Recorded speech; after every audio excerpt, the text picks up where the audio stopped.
नमस्कार, public news देख रहे हैं आप। अभी कुछ दिन पहले ही अरविंद केजरीवाल जोर जोर से चिल्ला रहे थे कि हम सबसे ईमानदार हैं, हमने कोई घोटाला नहीं किया, और मीडिया के कैमरे के सामने रोने लगे और कह रहे थे कि बीजेपी ने, मोदी ने, अमित शाह ने फंसाया है। अगर आज दिल्ली में चुनाव हो जाए तो बीजेपी एक भी सीट नहीं जीत पाएगी। लेकिन उनकी यह खुशी ज्यादा दिन तक नहीं टिक पाई। संजय सिंह ने शून्यकाल के दौरान कहा था कि इस बजट सत्र में वो दिल्ली का जो विधानसभा चुनाव है उसको रद्द करके दिल्ली में फिर से चुनाव कराने के लिए एक नोटिस देगा।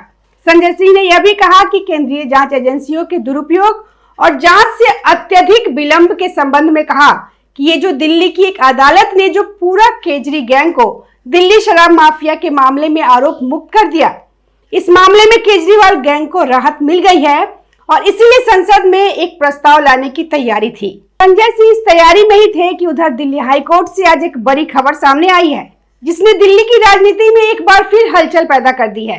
अरविंद केजरीवाल और मनीष सिसोदिया से जुड़े शराब नीति घोटाले के मामले में दिल्ली हाईकोर्ट ने एक अहम फैसला सुनाया है।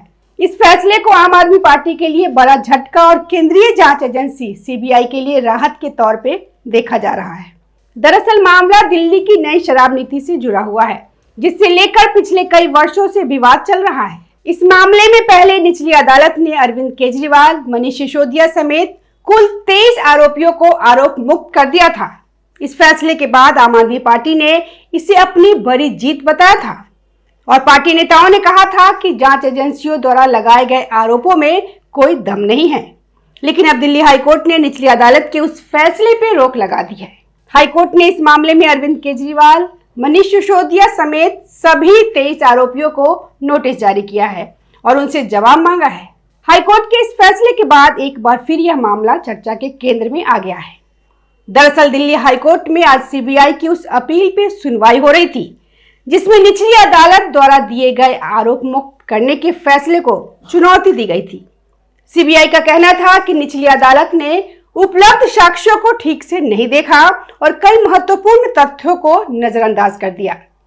सुनवाई के दौरान सीबीआई की ओर से सॉलिसिटर जनरल तुषार मेहता ने कोर्ट में विस्तृत दलीलें रखी। उन्होंने कहा कि यह मामला भ्रष्टाचार का स्पष्ट उदाहरण है और इसमें कई ठोस सबूत मौजूद है। तुषार मेहता ने अदालत में कहा कि उन्होंने अपने करियर में बहुत कम मामलों में जांच एजेंसियों को इतनी बारीकी से सबूत इकट्ठा करते देखा है। उन्होंने कहा कि इस मामले में डिजिटल साक्ष्य, व्हाट्सएप चैट, ईमेल और कई अन्य दस्तावेज मौजूद है जो इस पूरे कथित षड्यंत्र की ओर इशारा करता है। उन्होंने अदालत को बताया कि इस मामले में कुल 164 गवाहों के बयान दर्ज किए गए हैं और इनमें से कई गवाहों ने मजिस्ट्रेट के सामने धारा 164 के तहत अपने बयान दर्ज किए। ऐसे बयान कानूनी रूप से काफी महत्वपूर्ण माने जाते हैं क्योंकि उन्हें बाद में आसानी से बदला नहीं जा सकता। तुषार मेहता ने यह भी कहा कि देश की राजधानी दिल्ली में हुआ यह कथित शराब घोटाला देश के इतिहास के सबसे बड़े घोटालों में से एक माना जा सकता है। उन्होंने कहा कि इस मामले में आरोप है कि शराब नीति को कुछ खास व्यापारियों को फायदा पहुंचाने के लिए बदला गया था। सीबीआई का दावा है कि नई एक्साइज पॉलिसी को इस तरह तैयार किया गया जिसमें कुछ शराब कारोबारियों को लाभ मिले। इसके बदले कथित तौर पर रिश्वत दी गई और यह पैसा हवाला चैनल के जरिए अलग अलग जगहों तक पहुंचाया गया। सुनवाई के दौरान यह भी कहा गया कि इस पूरे मामले में आम आदमी पार्टी के कम्युनिकेशन इंचार्ज रहे विजय नायर की भूमिका महत्वपूर्ण रही। आरोप है कि विजय नायर कथित तौर पे शराब कारोबारियों और राजनीतिक नेताओं के बीच संपर्क का माध्यम बने। सीबीआई की ओर से यह भी कहा गया कि कई होटल मीटिंग्स के रिकॉर्ड और डिजिटल डेटा इस बात की ओर इशारा करता है कि इस नीति को लेकर कई गुप्त बैठकें हुई थी। इसके अलावा जांच एजेंसी ने यह भी दावा किया कि कुछ महत्वपूर्ण मोबाइल फोन नष्ट कर दिए गए थे।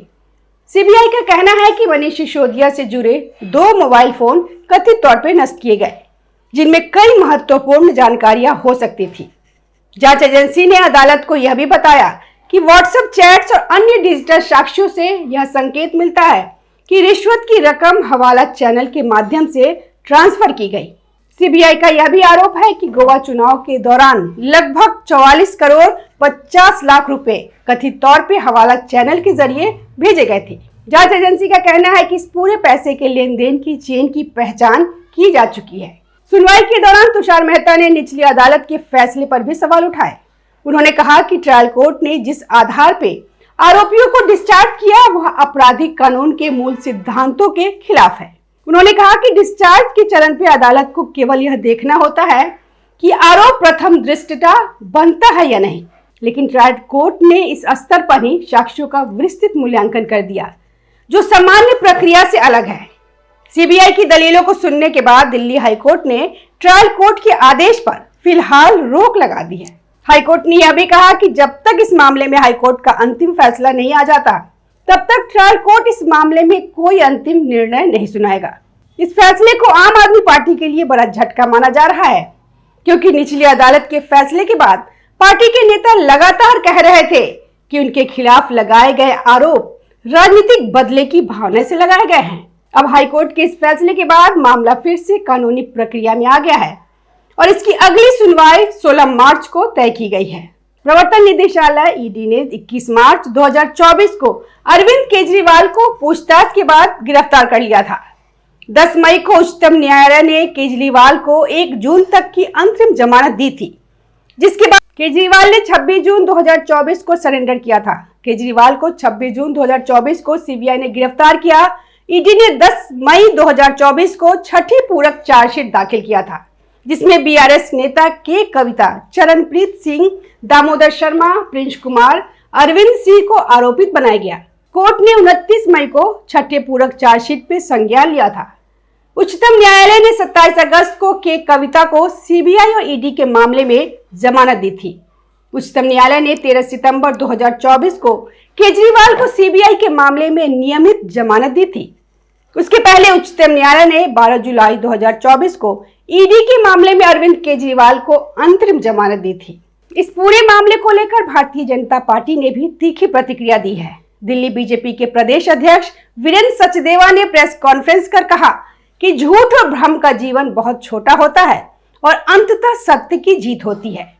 उन्होंने कहा कि दिल्ली में अरविंद केजरीवाल की सरकार ने शराब घोटाला किया था और अब अदालत में इस मामले की सच्चाई सामने आएगी। सचदेवा ने यह भी कहा कि इस पूरे मामले में कई ऐसे तथ्य हैं जिन्हें ट्रायल कोर्ट के आदेश में नजरअंदाज कर दिया गया। उन्होंने कहा कि एक्साइज पॉलिसी में कई महत्वपूर्ण बदलाव किए गए थे। उदाहरण के लिए शराब कारोबारियों के लिए मार्जिन को 5% से बढ़ाकर 12% कर दिया गया था। इसके अलावा योग्यता की सीमा को भी बढ़ा दिया गया था। पहले जहां 100 करोड़ रुपए की सीमा थी उसे बढ़ाकर 500 करोड़ रुपए कर दिया गया। बीजेपी का आरोप है कि ये बदलाव उन व्यापारिक समूहों के सुझावों के आधार पर किए गए थे जिन्हें बाद में इस नीति से फायदा मिला। बीजेपी नेताओं ने यह भी आरोप लगाया कि इस पूरे मामले में कई डिजिटल साक्ष्य मौजूद है जिनमें व्हाट्सएप चैट्स और ईमेल शामिल है। उनका कहना है कि इन साक्ष्यों से यह संकेत मिलता है कि नीति को प्रभावित करने के लिए कथित तौर पर रिश्वत दी गई थी। बीजेपी नेताओं ने यह भी दावा किया कि कुछ फर्जी ईमेल के जरिए शराब नीति के समर्थन में जमानत बनाने की कोशिश की गई। उन्होंने कहा कि जब इस नीति का विरोध शुरू हुआ तो दिल्ली सरकार ने इसे वापस ले लिया, लेकिन आज तक यह स्पष्ट नहीं किया गया कि आखिर इसे वापस क्यों लेना पड़ा।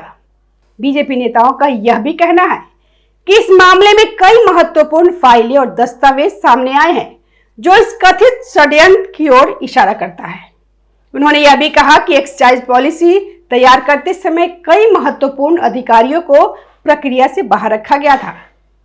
बीजेपी का कहना है कि यह पूरा मामला एक संगठित षड्यंत्र का हिस्सा था और इसकी सच्चाई अदालत में सामने आएगी।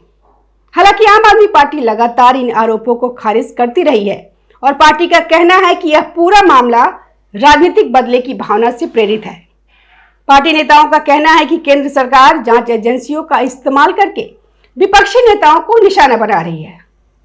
फिलहाल इस मामले में कानूनी लड़ाई जारी है और दिल्ली हाई कोर्ट में अगली सुनवाई 16 मार्च को होनी है। अब सबकी नजर इस बात पर टिकी हुई है कि अदालत इस मामले में आगे क्या फैसला देती है और क्या जांच एजेंसियों द्वारा पेश किए गए साक्ष्य अदालत में साबित हो पाते हैं या नहीं। लेकिन इतना जरूर है कि दिल्ली की राजनीति में शराब नीति घोटाले का यह मामला अभी खत्म नहीं हुआ है और आने वाले समय में यह विवाद और भी गहराता हुआ नजर आ सकता है। धन्यवाद। ताज़ा खबरों से जुड़े रहने के लिए हमारे चैनल को सब्सक्राइब करें और बेल आइकन को दबाना ना भूलें ताकि हर खबर की नोटिफिकेशन आपको मिलती रहे।